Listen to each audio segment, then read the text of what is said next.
সুধী ভক্তবৃন্দগণ, শ্রীমদ্ ভাগবত সপ্তাহ জ্ঞানযজ্ঞের সপ্তম দিবসের পাঠের বিষয়বস্তু প্রথম পর্বেতে আমরা ভাগবত মহাপুরাণের একাদশ স্কন্ধের নবম অধ্যায় পর্যন্ত আস্বাদন করেছিলাম। এখন আমরা দশম অধ্যায়তে প্রবেশ করেছি। প্রথম পর্বতে তিনটি অধ্যায় আলোচনা হয়েছে, সপ্তম, অষ্টম, নবম। এখন দশম অধ্যায়ে প্রবেশ করছি। এখানেও ভগবান শ্রীকৃষ্ণ এবং উদ্ধবের সংবাদ চলছে। গীতাতে যেমন ভগবান শ্রীকৃষ্ণ এবং অর্জুনের মধ্যে সংবাদ চলছিল, এখানে ভগবান শ্রীকৃষ্ণ আর উদ্ধবের মধ্যে চলছে। ভগবান শ্রীকৃষ্ণ বললেন, হে উদ্ধব, গভীর জ্ঞানী সেই অবধূত বিপ্রবর দত্তাত্রেয় মহারাজ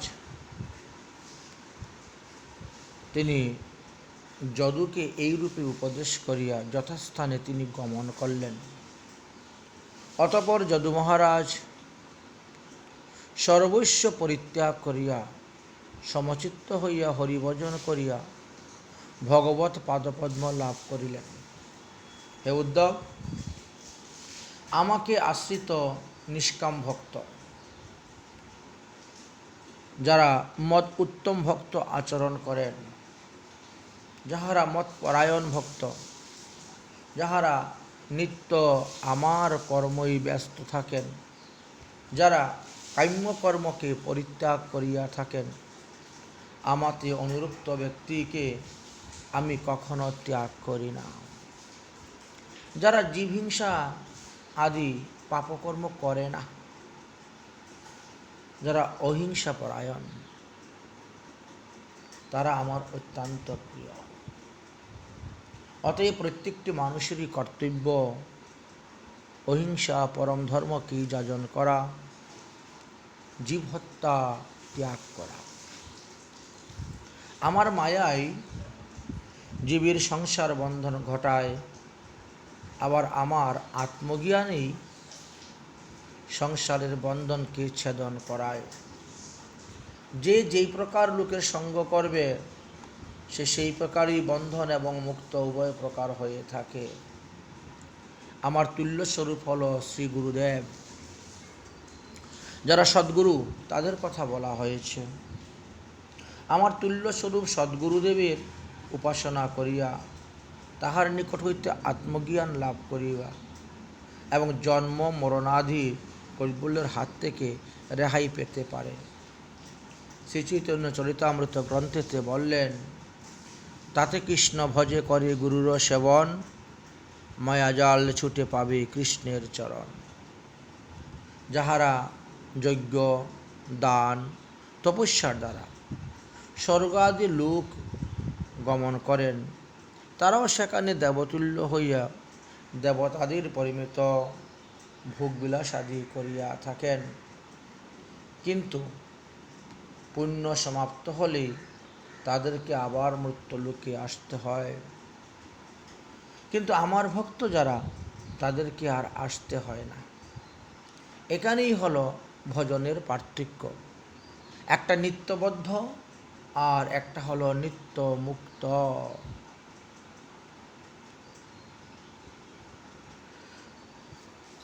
কালের গতিতে জীব ঊর্ধ্বগতি লাভ করে, আবার অধোগতি অর্থাৎ নরকাদিতে পতিত হয়ে থাকে। আমার ভক্ত যারা, তাদেরকে নিম্নগতি হয় না, তারা গোলক ধামে যায় এবং তাদের পুনর্জন্ম হয় না। উদ্ধব বলিলেন, হে বিভু, আমার মনে একটি সন্দেহ হচ্ছে। দেহের গুণ ও তৎকার্য ফলে সুখ এবং দুঃখ ভোগ করিয়া থাকে। যাহারা গুণে আবৃত হন না, তাহারা কি বদ্ধজীব নন? আর যদি বা তারা বদ্ধজীব হন, তবে তিনি কি প্রকারে পৃথক আকারে অবস্থান করিবেন? হে অচ্যুত, নিত্যবদ্ধ এবং নিত্য মুক্ত কি প্রকারে এক বস্তু, তাহা আমাকে বলুন তো। ভগবান শ্রীকৃষ্ণ বললেন, হে উদ্ধব, বদ্ধ এবং মুক্ত এই দুটি ভাব আমার সাত্ত্বিক সদ্গুণের সংজ্ঞা বলে জানবে। উহা মায়াবশেই জীবের মধ্যে হইয়া থাকে। আমার বন্ধন নাই এবং আমার মুক্তও নাই। সুখ দুঃখ মোহ শরীরের উৎপত্তি এসব মায়া দ্বারাই ঘটিত হইয়া থাকে। দেহিদিকের বিদ্যা এবং অবিদ্যা এ দুটি আমার তনুস্বরূপ জানবে। আমি অনাদি, তাই জীব আমার এক অংশ, আমি অংশ। এই অংশস্বরূপ জীব অবিদ্যার দ্বারা বন্ধন হয় এবং আধ্যাত্মিক প্রবিদ্যার দ্বারা তারা মুক্ত হইতে পারে। অতএব পরস্পর বিরুদ্ধ ধর্মের অবস্থিতি, বদ্ধ এবং মুক্ত এই উভয় বৈলক্ষণ আমি তোমার নিকট কীর্তন করিতেছি, বিস্তারিতভাবে তুমি শ্রবণ করো। এখানে জীবাত্মা এবং পরমাত্মাকে তুমি মনে করো যে ওরা দুটি বৃক্ষ, দুটি পক্ষী, আর দেহকে মনে করো যে একটি বৃক্ষ। তাহলে কি দেখা গেল? জীবাত্মা ও পরমাত্মা মিত্রভাবাপন্ন হইয়া একই দেহের মধ্যে বা একই বৃক্ষের মধ্যে দুটি পক্ষী বাস করিতেছে। তাহার মধ্যে একটি কর্মফল পিপল ফল ভক্ষণ করে, অপরটি কোনো কিছুই ভোগ করে না, অথচ সে বলবান। কোনো কিছু ভোগ না করা সত্ত্বেও সে বলবান, পরমাত্মা। তন্মধ্যে যিনি বিদ্যাযুক্ত তিনি নিত্যমুক্ত, আর যিনি অবিদ্যায় আচ্ছন্ন হয়ে পড়ে আছেন তিনি নিত্যবদ্ধ। এই জানিবে, যাহারা সর্বপ্রকার বেদধর্ম অনাসক্ত হইয়া আমাকে ভজন করেন তিনি সাধু, তিনি ভক্ত। যিনি আমার মন্ত্রে দীক্ষা গ্রহণ করেছেন সদ্গুরুর বদন হইতে তিনার কর্ণে আমার মন্ত্র বীজ গায়ত্রী প্রবেশ হয়েছে তিনি বৈষ্ণব। আর যিনি বেদের অনুরক্ত অথচ পরম ব্রহ্মের ধ্যানের অনুরাগ করেন না, সন্ধ্যা বন্দনাদি করেন না, তারা বন্দা গরু পালন করলে পরে যেমন গৃহস্থের শুধু পরিশ্রমটাই হয়ে থাকে, ততই বছর দেখবে বন্দা গরু পালকের ন্যায় তাহারা শ্রমপুণ্ডই হইয়া থাকে। যে ব্যক্তি দুগ্ধহীন গাভী পালন করে, যে ব্যক্তি অসতী পত্নীর সহিত সংসার করে, যারা ইন্দ্রিয় অধীন এই দেহের যত্ন করে, যারা অসৎ লোকের সঙ্গ করে, যারা অসৎ পুত্রকে শাসন করে না, যারা দানাদি সৎকার্যে ধন ব্যয় করে না, যারা ভগবত কথা বিহীন সারা দিন আজে বাজে কথা বলে, তিনার সুখও নেই, তিনার মুক্তিও নেই, তিনার শান্তিও নেই। তিনি সর্বদাই দুঃখ প্রাপ্ত হন। যে বাক্যে আমার লীলা কথা নাই, আমার অবতার রূপ মধুর কথা নাই, সেই বাক্য না বলাটাই শ্রেয়। সেই ব্যক্তির নিষ্ফল বাক্য হৃদয়ে ধারণ করিয়া কি লাভ হইবে? হে উদ্ধব, যদি পরমব্রহ্ম আমাতে তোমার মন নিশ্চল রূপে ধারণ করিতে অসমর্থ হও, তাহলে তোমাকে অভ্যাসযোগ আচরণ করতে হবে। তোমাকে অনন্য মনা হইয়া নিত্য নৈমিত্তিক কর্মের আচরণ করতে হবে এবং শ্রদ্ধামৃত হইয়া আমার লীলাকথা শ্রবণ করতে হবে। নিরন্তর আমার জন্ম এবং কর্মের কথা শ্রবণ করো, আমার ভক্তের সঙ্গ করো, আমার ভক্তের মুখ হইতে আমার লীলা কথা শ্রবণ করো, তবেই আমাতে নিশ্চলা ভক্তি লাভ করতে পারবে। আমার প্রতিমা এবং আমার ভক্ত উভয়েরই সেবা পূজা করিবে। সর্ববিধ লব্ধ বস্তু আমাতে অর্পণ করিয়ে আমার প্রসাদ রূপে তা গ্রহণ করবে। দাস্যভাবে আমাকে সেই সমস্ত দ্রব্য নিবেদন করত। আমার জন্মাষ্টমী প্রভৃতি ব্রতাদি পালন করিবে। আমার প্রতিমা প্রতিষ্ঠানে নিষ্ঠা রাখিয়া মন্দিরাদি নির্মাণ করিবে। আমার ভক্তদেরকেও আমার প্রসাদের দ্বারা পোষণ করিবে, পালন করিবে। হে উদ্ধব, মত জন্ম কর্ম কথনম মম পূর্বানুমোদনম গীতো তাণ্ডবাদিত্রিরৌগুষ্টিম ভীমদ্গৃহোৎসবাঃ। হে উদ্ধব, আমার 6টি জয়ন্তী ব্রত আছে। তাই জন্মাষ্টমী প্রভৃতি আমার যে জয়ন্তী ব্রত অর্থাৎ আমার আবির্ভাব তিথিগুলি সযত্নের সহিত উপবাস থাকিয়া পালন করিবে। একাদশীর ন্যায় তা পালন করতে হয়। সমস্ত দিনবান পরিবার পরিবেষ্টিত হইয়া আমার জন্ম কর্মাদি লীলার কথা বর্ণন করবে। গীত নৃত্য বাদ্য সহকারে আমার মন্দিরে উৎসব করিবে। তৎসঙ্গে একাদশী তথা অষ্টমহাদ্বাদশী ব্রত পালন করিবে। একাদশী আদি ব্রতের দিবসে অন্ন আদি পঞ্চ রবিশস্য কখনো গ্রহণ করিবে না। যদি সম্ভব হয় তবে নিরম্ব থাকিবে, আর অসম্ভব হলে ফলাদি গ্রহণের ব্যবস্থা আছে। অষ্টে তন্ন এতদ্ঘান্যি পামূলং ফলম পয়ম হবি ব্রহ্মণ্য কর্মশ্চ গুরুবচনম ঔষধম। ব্রতের দিবসে যারা শ্রী গুরুদেবের আদেশ পালন করিয়া ব্রত করিবেন, শরীর খারাপ লাগলে ঔষধ সেবন করলেও ব্রত নষ্ট হয় না। যদি একেবারে নিরম্ব থাকতে না পারো, আলু, কচকলা, গব্যঘৃত, সন্দুক লবণ, গোলমরিচ দিয়ে সবজি তরকারি বানিয়েও খাওয়া যায়। ফল, দুগ্ধ জাতীয় দ্রব্য, দুধ, দই, ঘি বা জল, এইগুলি শরীর রক্ষার জন্য তুমি গ্রহণ করতে পারো। এই 8টি দ্রব্য গ্রহণের ফলে কখনো ব্রত নষ্ট হয় না।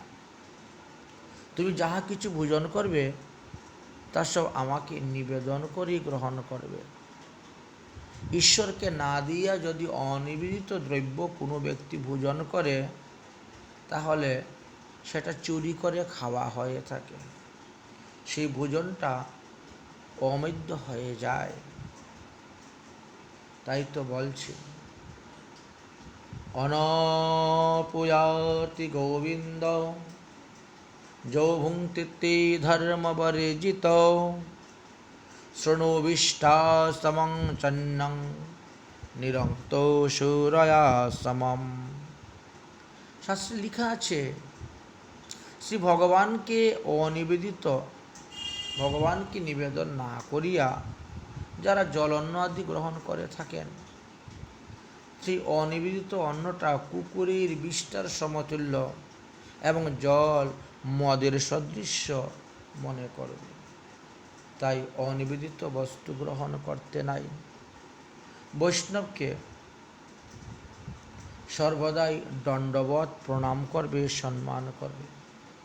আমার প্রতিমাতে নিত্য সেবা পূজা করবে। যদি প্রতিমার অভাব হয় চিত্রপটে পূজা করবে, যদি তার অভাব হয় তাহলে গঙ্গার জল দ্বারাই পূজা করা যায়। কারণ আমি গঙ্গার জলেতে আছি, আমি তুলসী বৃক্ষেতে আছি, আমি বৈষ্ণবের হৃদয়েতে আছি, আর ভাগবত মহাপুরাণেতে আছি। এই চারটি স্থানে আমি সর্বদা অবস্থান করি। অতএব এই চারটি স্থানেই জল, তুলসী, চন্দন আদির দ্বারাও আমার পূজা করিবে। এই স্থানে আমরা একাদশ স্কন্দের একাদশ অধ্যায় বিশ্রাম দিয়ে দ্বাদশ অধ্যায়তে প্রবেশ করতেছি। হে উদ্ধব, আমি কেবল ভক্তির বশ। জ্ঞান কর্মযোগের দ্বারা আমাকে লোক এত সহজে পায় না। একমাত্র ভক্তির দ্বারাই খুব সহজে আমাকে লাভ করতে পারে। আসন, প্রাণায়ামাদি, যোগ, সংখ্যা, তত্ত্বজ্ঞান, অহিংসাদি ধর্ম, তপস্যা, যজ্ঞ এবং দানাদি এই সকল কার্যে আমি ততটা বশীভূত হই না যতটা ভক্তির দ্বারা বশীভূত হই। আর এই ভক্তি লাভ করতে গেলে কেবল সৎসঙ্গের প্রয়োজন। যারা যত বেশি সৎসঙ্গ করবে তারা তত বেশি আমাকে লাভ করতে পারবে। কেবল সৎসঙ্গই আমাকে বশ করিতে পারে। কেবল সৎসঙ্গের দ্বারাই আমার পাদপদ্ম প্রাপ্ত হইয়াছে, এরূপ বহু ভক্তের দৃষ্টান্ত শাস্ত্রেতে তুমি পাবে। দেখো, বৃত্ত, প্রহ্লাদ, বৃষপর্ব, বাণ, ময়, সুগ্রীব, হনুমান, জাম্বুমান, গজ, জটায়ু, বৈশ্য, তুলাধার, ধর্মব্যাদ, ব্রজের কুব্জা, ব্রজের গোপীগণ, যজ্ঞপত্নীগণ, অপরাপর অনেক অনেক ভক্ত আছে যারা এই সাধুসঙ্গ সৎসঙ্গের দ্বারা আমার লীলা কথা শ্রবণ দ্বারাই আমাকে প্রাপ্ত হইয়াছিলেন। তাহারা বেদ পড়ে নাই, তবুও শুধুমাত্র সৎসঙ্গী হরিকথা শ্রবণেই আমাকে প্রাপ্ত হইয়াছে। সবার তো বেদে অধিকার নেই, আর সবাই তো বেদ পড়তেও পারে না। সৎসঙ্গে এত মহিমা। অতএব হে উদ্ধব, শ্রুতি, স্মৃতি, পুরাণ প্রভৃতি শ্রুতিব্য শ্রুত সমস্ত কিছু আমারই মহিমা কীর্তন করে গিয়েছে। সর্বস্থানে লেখা আছে, সব কিছু ত্যাগ করে বর্জন করে কেবল আমার শরণ লও, তা হইলে আমার দ্বারাই তোমার সকল প্রকার ভয় অপসারিত হইবে। আমি তোমাকে সর্বদা সর্ব অবস্থায় সর্বদিক থেকে রক্ষা করিব এবং অন্তে তুমি আমাকেই পাইবে। হে উদ্ধব, আমি যে পরমাত্মার শরণ লইতে তোমাকে বললাম, সেই পরমাত্মাকে জানো? সেই পরমাত্মাই আমি পরমাত্মা রূপী সর্বজীবের মধ্যে অবস্থান করিতেছি। আত্মারূপী দেহস্থে আধার চক্রাদি প্রতিটি মানুষের দেহের মধ্যে 6টি চক্র প্রধান, অষ্টচক্রের মধ্যে 6টি প্রধান আছে। তাই 6টি চক্রর অভিব্যক্ত হয়। সুতরাং তুমি সদ্গুরুর চরণাশ্রয় করিয়া সদ্গুরুর উপাসনা লব্ধ সেই তীক্ষ্ণ জ্ঞানশ্রয়ের দ্বারা তোমার ত্রিগুণাত্মক লিঙ্গাত্মক দেহকে ছেদন করিয়া 6 চক্রকে ভেদ করিয়া তুমি পরমাত্মী প্রাপ্তি হতে পারবে। অন্যান্য সাধনের দ্বারাও লাভ করা যায়, কিন্তু এতে কঠিন। একমাত্র ভক্তিমার্গে আমাকে লাভ করাই সহজ। তাই অসৎকর্মাদি ত্যাগ করবে, অকর্ম বিকর্মগুলা কখনো করবে না। উদ্ধব বলিলেন, হে যদুশ্রেষ্ঠ, মানবগণের মধ্যে অনেকেই জানেন যে বিষয় আপদের কারণ, বিপদের কারণ।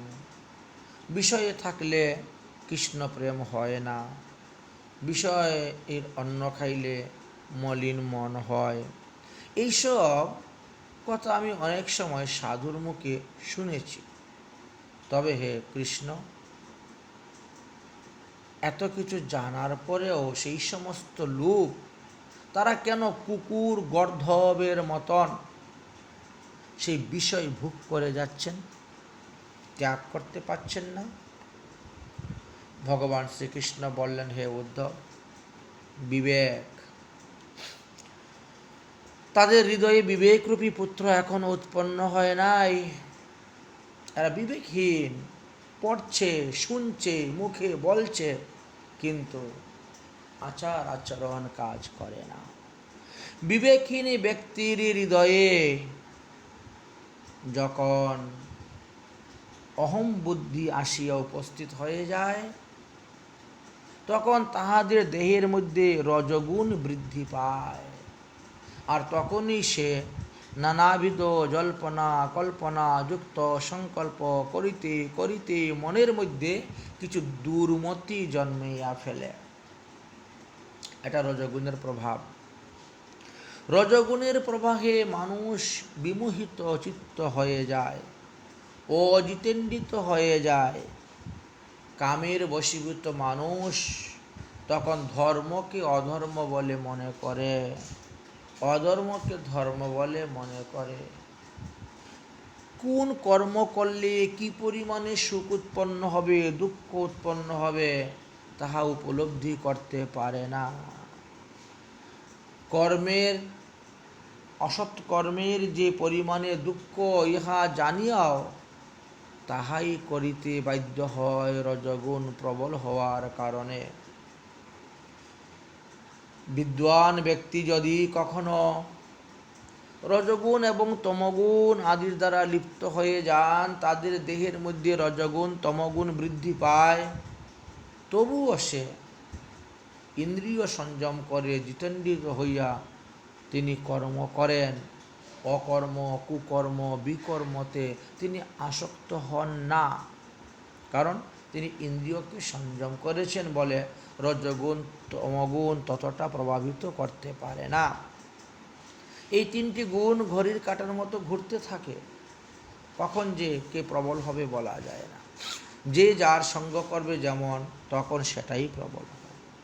যেই প্রকারে সমস্ত বিষয় হইতে মন আকর্ষণ করিয়া সত্যর আমাতে আবিষ্ট করিতে পারবে, সেই বিষয়ে আমি তোমাকে বলব। কোনো এক সময় সনক সনাতন সন্নন্দ সন্নত ঋষিগণকেও আমি এই তত্ত্বকথা উপদেশে দিয়েছিলাম। উদ্ধব জিজ্ঞেস করলেন, হে কেশব, আপনি কখন, কি প্রকারে, কোন অবস্থায় সনকাদি ঋষিগণকে এই উপদেশ করেছিলেন? আপনি কৃপা করে আমাকে বলুন, আমি জানতে চাই। ভগবান শ্রীকৃষ্ণ বললেন, একদা ব্রহ্মা, আমাদের এই ব্রহ্মা, ব্রহ্মাণ্ডের সৃষ্টিকর্তা চতুর্মুখ ব্রহ্মা, সনকাদির পিতাগণ, তিনি কর্ম করতে করতে কর্মতে এত লিপ্ত হয়ে গিয়েছিলেন যে কর্মেতে বিক্ষিপ্ত চিত্তে আর কোনো কিছু দাঁড়াচ্ছেন। চতুর্ষণগণ পিতা ব্রহ্মাকে বারবার তারা জিজ্ঞাসা করতেছেন, কিন্তু ব্রহ্মা তার উত্তর দিতে পারছেন না। তারা ব্রহ্মাকে প্রশ্ন করছেন, পিতাজি, মন সর্বদা শত রজ তমগুণ প্রবেশ করে কেন এই মনের মধ্যে? আবার এই তিনটির গুণ মনের মধ্যে প্রবেশ করে চিত্তকে বিভ্রান্ত করে কেন? আচ্ছা, গুণ এবং চিত্ত এই দুজনের মধ্যে কি পরস্পর সম্পর্ক আছে? মোক্ষ অভিলাষী ব্যক্তি এই বিষয়ে জানতে চাচ্ছেন।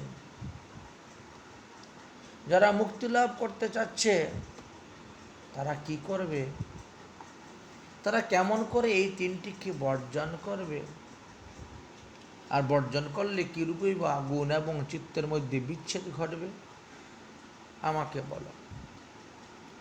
হে উদ্ধব, ব্রহ্মা তখন সেই প্রশ্নের উত্তরটা খুঁজে পাচ্ছেন না। তখন তিনি মনে মনে আমার শরণাপন্ন হলেন, শরণ নিলেন।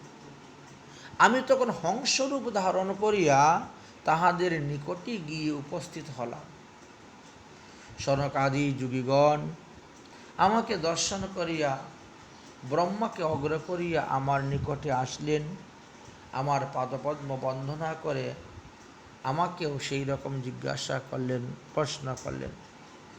প্রথমে তো তারা চিনতে পারে নাই আমাকে, আমি হংসরূপ ধারণ করে গিয়েছি।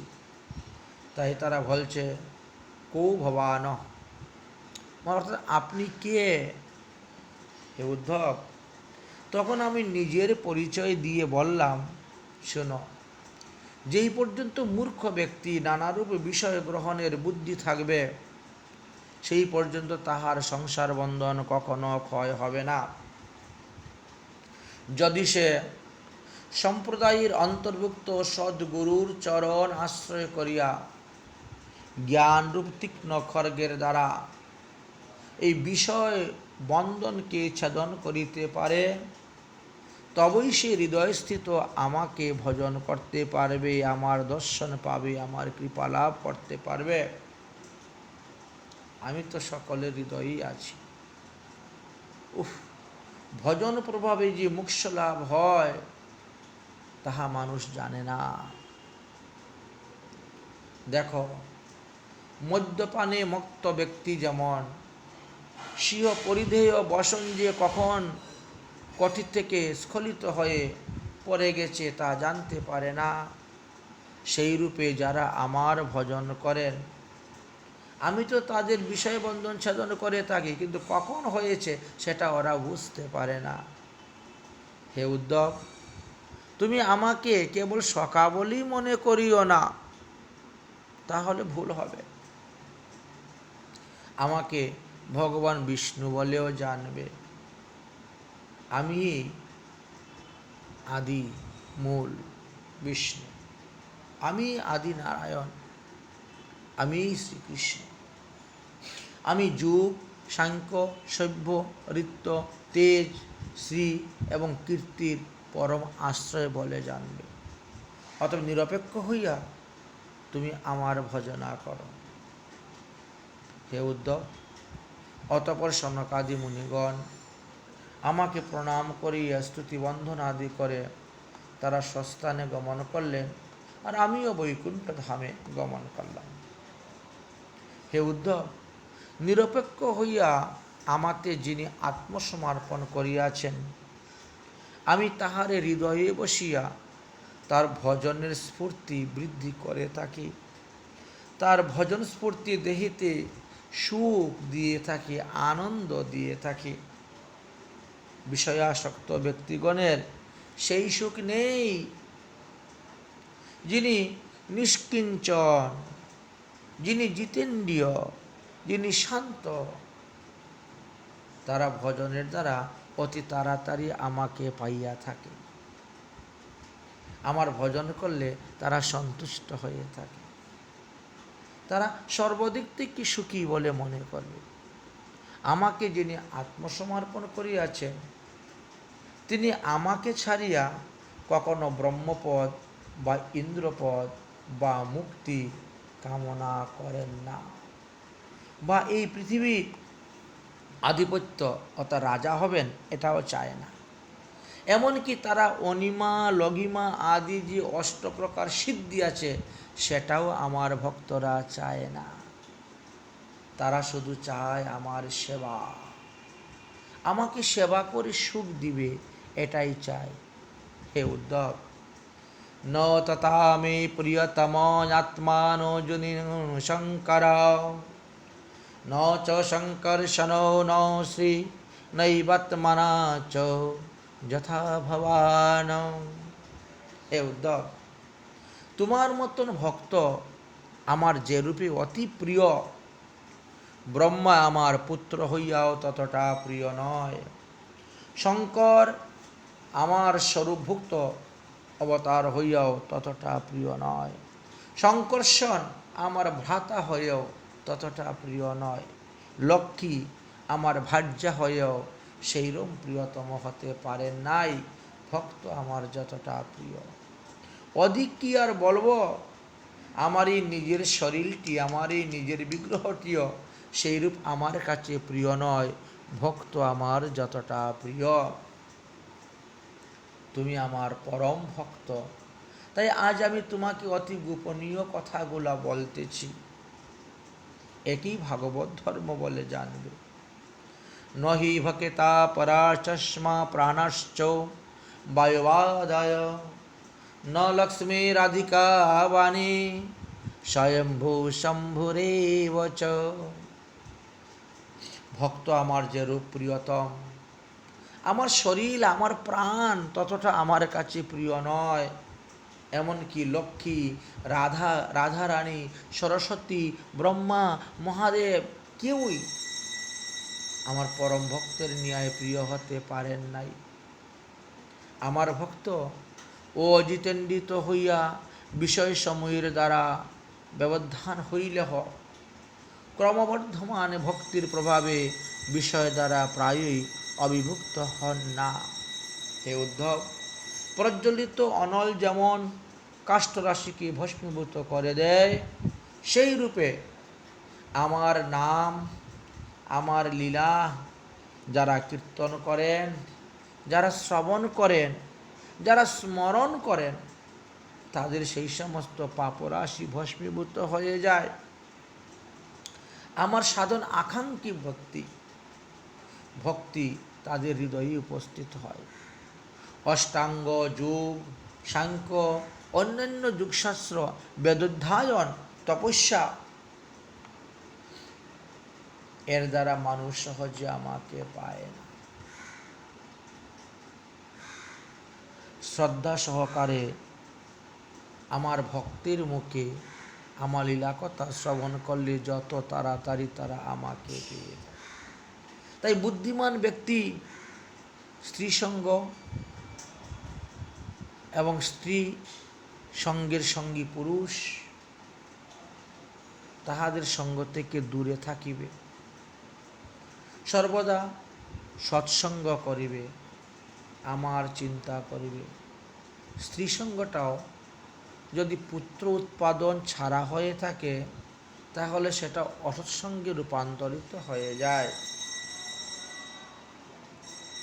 এই জন্য শাস্ত্রে এই বিষয়ে অনেক তত্ত্বকথা বর্ণন করে গিয়েছেন।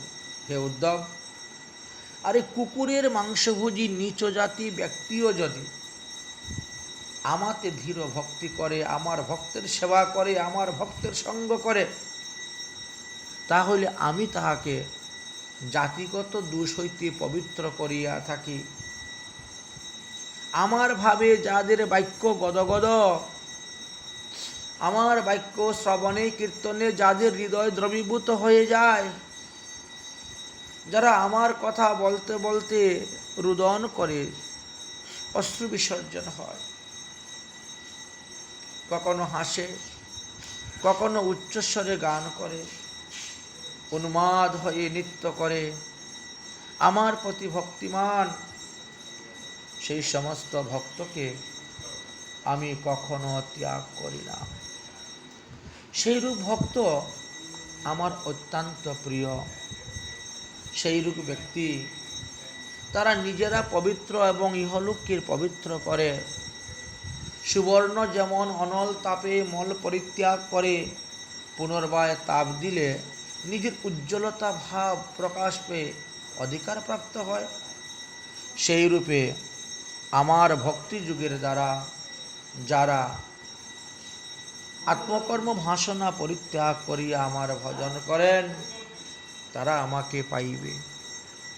আমার পবিত্র কথা শ্রবণে এবং ভাষণে আত্মকে পরিমার্জিত হয়ে থাকে। অন্য কোনো যোগ সাধনের দ্বারা সেই রূপে আত্মা পবিত্র হয় না।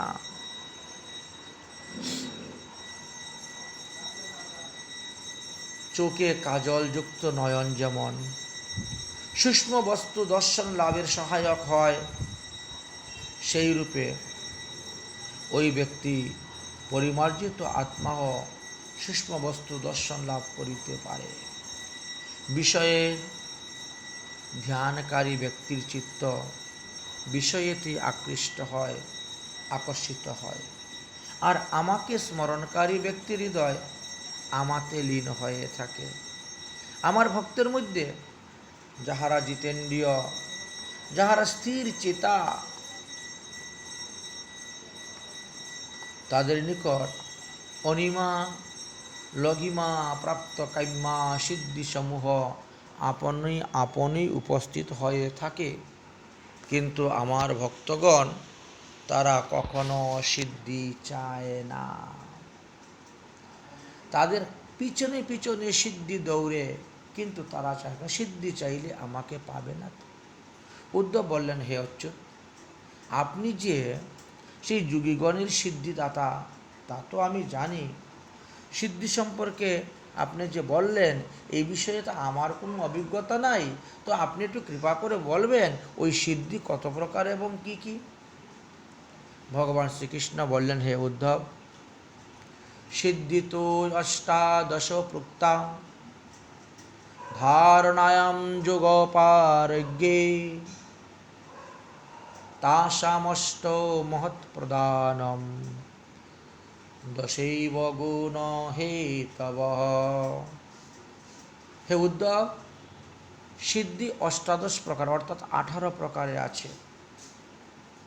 তার মধ্যে 8টি আমার আশ্রিত এবং অবশিষ্ট 10টি এটা সত রজ তম 3 গুণের উৎকৃষ্ট জাত। এই 18টা সিদ্ধি লাভের প্রণালী পৃথক পৃথকভাবে আছে, শাস্ত্রে নিরূপণ করা আছে।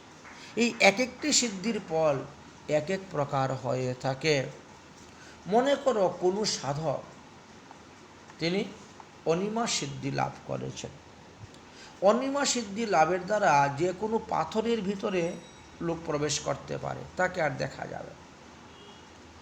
অনিমা লঘিমা প্রাপ্তি প্রাকাম্য মহিমাস্ততা ঈশিতা বিশিতাশ্চৈব তথা কাম বশায়িতা। এই 8টির কথা আমি তোমাকে বলিতেছি, তুমি শ্রবণ করো। তাহলে অনিমার কথা বলা হয়ে গেল।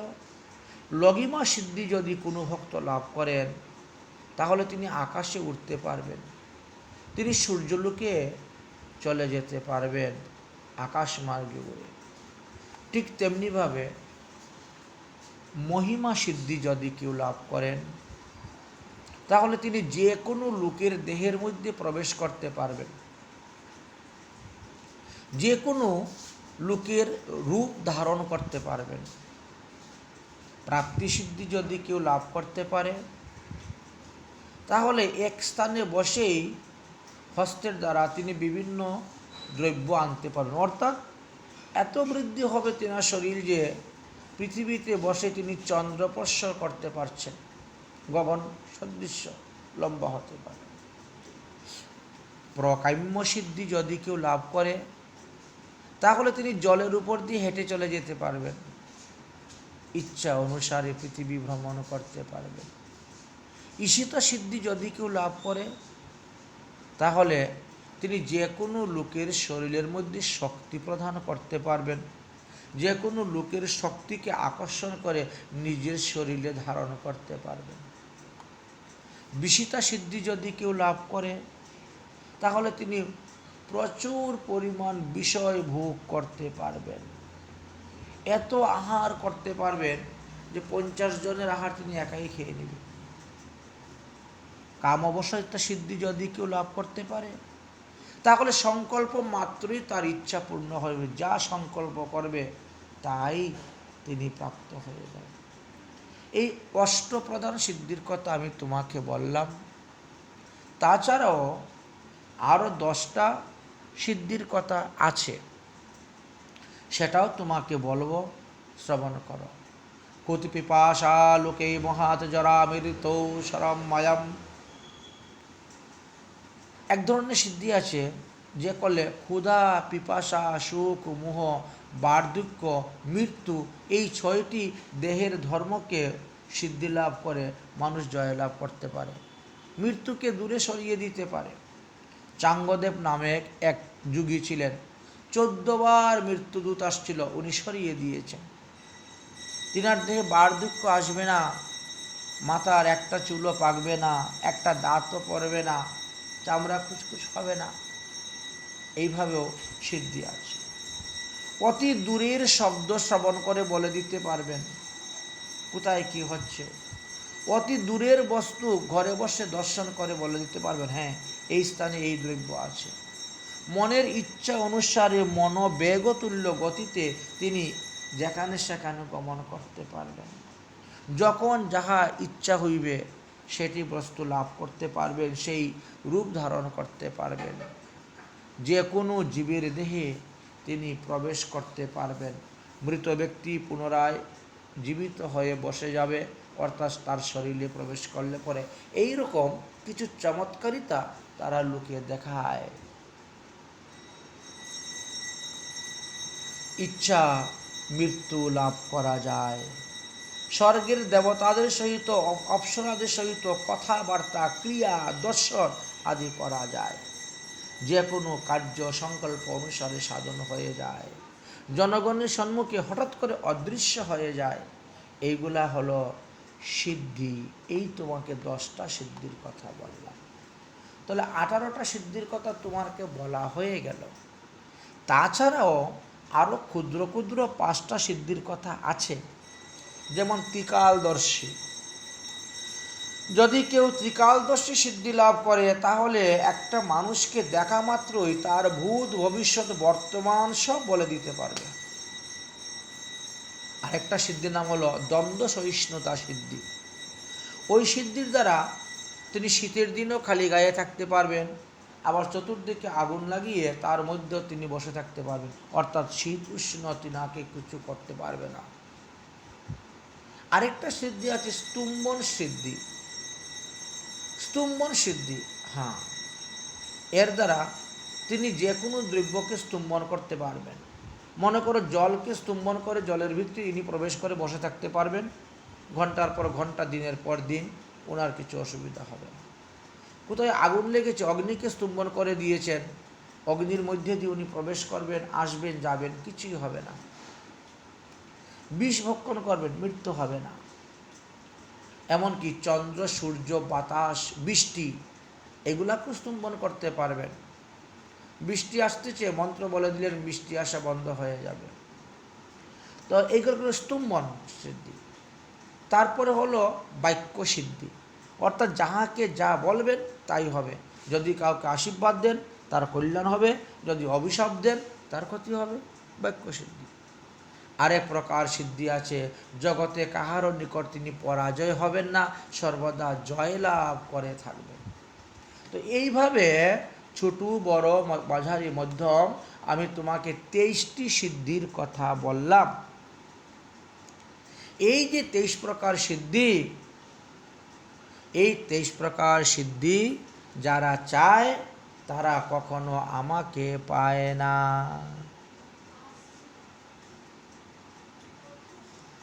তারা জীবকে চমৎকারিতা দেখাতে পারবে, কিন্তু নিজের বিঘ্ন তারা দূর করতে পারবে না। এই জন্য যারা আমার প্রকৃত ভক্ত তারা কখনো এই সমস্ত সিদ্ধি চায় না। তারা চায় আমার সেবা। তারা এই সমস্ত সিদ্ধিকে ত্যাগ করে আমার চরণ শরণ গ্রহণ করিয়াছেন। তিনি নির্বিঘ্নে জীবনযাপন করিতে পারবেন, কারণ আমি তাকে রক্ষা করব। যাহারা আমাকেই পাইতে ইচ্ছুক তাহাদের নিকটে ওই 23টা সিদ্ধি বারবার যাবে। তাদের বিঘ্ন করতে চাইবে, তারা যে লোভের বশীভূত হয়ে সেই সিদ্ধি চেয়ে নেয় তাহলে আর আমাকে পায়। কারণ এই সকল সিদ্ধি চমৎকারিতা মানুষকে দেখাইয়া মান, পূজা, প্রতিষ্ঠাই মানুষ লাভ করতে পারে। এতে তাদের বৃথা সময় নষ্ট হচ্ছে, ওটা তারা বুঝতে পারে না। ইহলোকে জন্ম, ঔষধাদি, তপস্যা এবং মন্ত্রের দ্বারা যে সকল সিদ্ধি লাভ হয়, কেবল ভক্তির দ্বারাই সেই সমস্ত সিদ্ধি পাওয়া যায়। তাই ভক্তি ব্যতীত অন্য কোনো উপায়ে আমার শালুক্য আদি 5 প্রকার মুক্তির মধ্যে 1 প্রকার মুক্তিও কেউ লাভ করতে পারে না। হে উদ্ধব, বাচং যশ্চ মনোর্যশ্চ প্রাণাশ্চ যশ্চ ইন্দ্রিয়াশ্চ আত্মানমাত্মনাং যশ্চ সভয় কল্পসেধুনে। হে উদ্ধব, বাক্য, মন, প্রাণ, সমস্ত ইন্দ্রিয় এবং জীবাত্মা এই সকলকে সংযত কর। এইরূপে যদি সকলকে সংযত করতে পারো, তারপরে সংসার পথে পুনরায় বিচরণ করতে তোমাকে হবে না, আর আসতে হবে না। তাই বলছি, যো বৈ ব্রাহ্মণসি সম্যক সংশয়স্ন ধিয়া যতি তস্য ব্রতৌ তপোদানং শ্রবত্তা ঘটনাম্বুজ। যে যোগী জ্ঞানের দ্বারা, বাক্যের দ্বারা, মনের দ্বারা ইন্দ্রিয়কে সংযত করিতে পারে নাই, তাহার তপস্যা, তার ব্রত, তার দান সমস্তই বিফল হয়ে যায়। একটা উদাহরণ তোমাকে দিচ্ছি। কাঁচা মাটির ঘটে যদি কেউ জল নিয়ে আসে, কি হবে? আরে জল লাগলেই তো সেই মাটিটা গলিয়া যাইবে। সেই রূপে মন, বাক্য ও ইন্দ্রিয় সংযোগ করিতে না পারিলে ব্রত, দান এবং তপস্যার ফল নষ্ট হইয়া যায়। অতএব হে উদ্ধব, আমার প্রতি একান্ত অনুরক্ত হইয়া মন আমাকে নিযুক্ত করিয়া, বাক্য, মন এবং প্রাণকে সংযত করিয়া তুমি আমার ভজন করো। ইহাতেই তুমি কৃতকৃত্য হইতে পারিবে, না হলে পারবে না।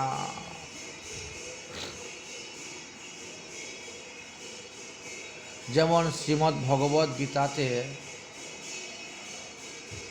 10ম অধ্যায়ে ভগবান শ্রীকৃষ্ণ বিভূতি যুগে ওনার সমস্ত বিভূতির কথা আলোচনা করেছেন, ঠিক তেমনিভাবে ভাগবতও বলে গিয়েছেন। গীতাতে জ্ঞান মিশ্রিত ভক্তির কথা আছে, ভাগবত জ্ঞান শূন্য ভক্তির কথা বলছেন। প্রতিটি অধ্যায়ের মূল সারাংশটা আমরা আলোচনা করে যাচ্ছি। 10ম স্কন্ধের ষোড়শ অধ্যায় বিশ্রাম দিয়ে, 11 স্কন্ধের ষোড়শ অধ্যায় বিশ্রাম দিয়ে এখন 17 নং অধ্যায়তে আমরা প্রবেশ করতেছি। উদ্ধব বলিলেন, পুরা কিল মহাবাহু ধর্মং পরমাকং প্রভু ইয়তেন্দহং স্বরূপেণ ব্রহ্মণ্যে জৈব মাধব। হে মাধব, আপনি হংসরূপে ব্রহ্মাকে যে পরম ধর্মের উপদেশ করিয়াছিলেন, তাহা তো প্রায় এখন লুপ্ত হইয়া গিয়াছে। অতএব সেই বর্ণাশ্রম ধর্ম, সেই সনাতন ধর্ম আপনি আমার নিকটে বর্ণন করুন। সেই ভাগবত ধর্ম আমার নিকটে বর্ণন করুন। যেহেতু আপনি ভক্তি ধর্মের অনুষ্ঠাতা, রক্ষিতা, বক্তা, আপনি পৃথিবী ত্যাগ করে চলে গেলে পরে এই সমস্ত তত্ত্বকথা আমাকে আর কে বলবে, কে শোনাবে, আমি কোথা থেকে পাব? তাই কৃপা করে আপনি আমাকে ভাগবত ধর্ম উপদেশ দিয়ে যান। আমার নিকটে সেই শাশ্বত সনাতন ধর্মের কথা বর্ণন করুন।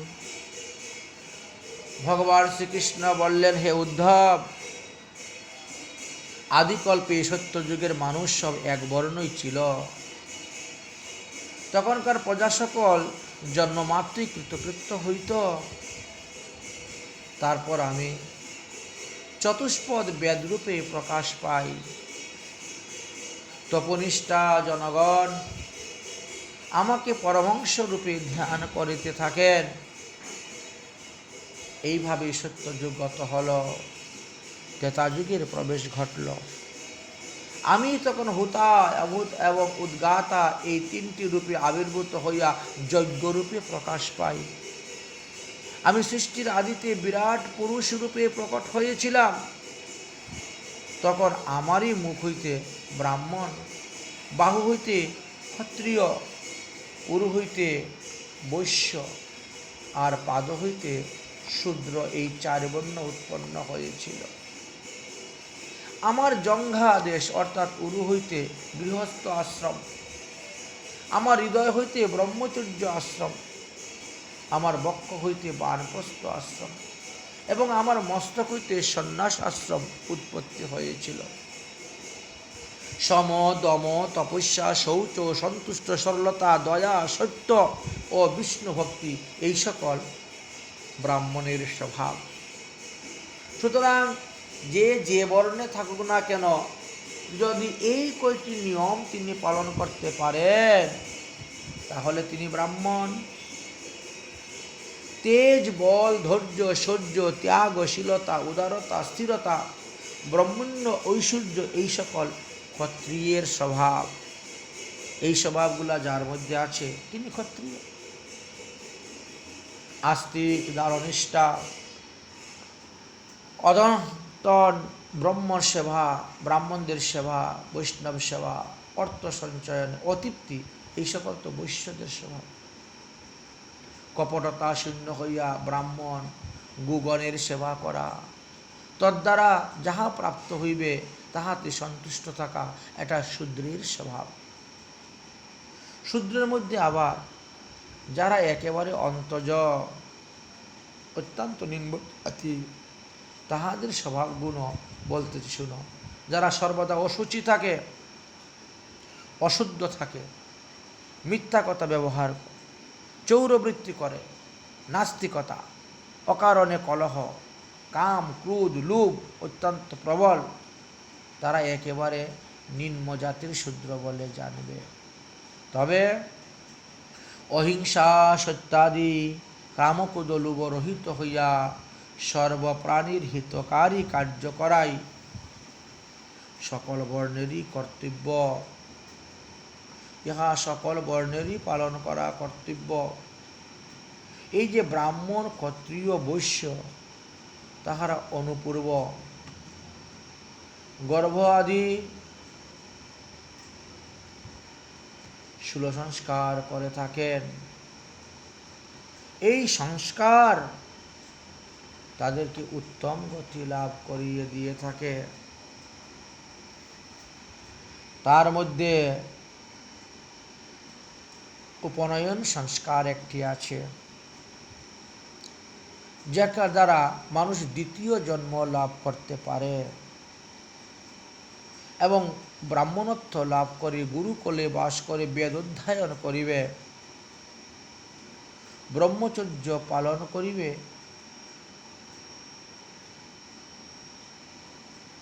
এবং সদ্গুরুদেবকে আমার স্বরূপ বলেই জানিবে।